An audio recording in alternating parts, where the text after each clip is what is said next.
Cinema பாட்டும் memory ஆகுது. இது சப்ஜெக்ட் மட்டும் ஏன் மெமரி ஆக மாட்டேங்குது? நான் இன்னைக்கு பெரிய ப்ரொஃபசர் தான். என்னுடைய கார் இதோ அங்க நிக்குது. என்னுடைய ஓன் கார், என்னுடைய ஓன் ஹவுஸ், என்னுடைய ஓன் எல்லாமே எனக்கு இன்னைக்கு ஓன்ல இருக்கு. எல்லாமே நான் படிச்ச படிப்பால வந்தது. ஆனா ஒரு சினிமா பாட்டு மனப்பாடம் பண்ணி ஒன்னும் சம்பாதிச்சது இல்ல. நான் எந்த பாட்டை மனப்பாடம் பண்றனோ அந்த படம் எடுத்தவன் தான் அதை சம்பாதிப்பான். அவன் சம்பாதிக்கணுமா நான் சம்பாதிக்கணுமா நான் தான் முடிவு பண்றேன்.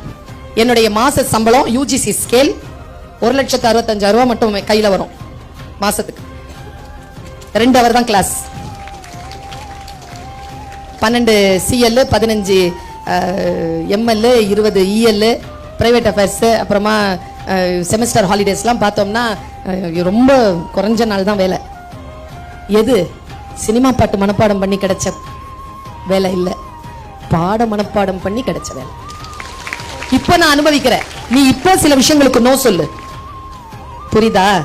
நான் என் வாழ்க்கையில் இப்படித்தான் இருக்க வேண்டும் என்று நான் முடிவு செய்கின்ற பொழுது என் மனதை நான் நிறுத்துகிறேன். ஆர்வம் எங்கே போகிறதோ அந்த ஆர்வத்தை கட்டுப்படுத்து குழந்தைய. நான் ரிலாக்ஸ் ஆகி ஒரு சில விஷயங்கள்ல என்ன அப்படியே தண்ணி மாதிரி இதை இந்த பாட்டில் இப்படி கீழே கொட்டிட்டேன்னு வச்சுக்கோங்க, ஃபுல் பாட்டில் அது பாட்டுக்கு ஓடிடும். அப்படி நிறுத்தணும் பாட்டில், மனசு அப்படி நிறுத்தணும். படிக்கும்போது அப்படி நிறுத்தணும். நான் ஒன்னு சொல்றேன், இந்த உலகத்திலேயே ஒரே ஒருத்தர் தான்ப்பா நம்மளை காப்பாற்ற முடியும், அது நாம மட்டும்தான். நான் சொல்றதெல்லாம் கூட கரைஞ்சு போயிடும். உன்னை நீ தான் காப்பாத்திக்கணும்.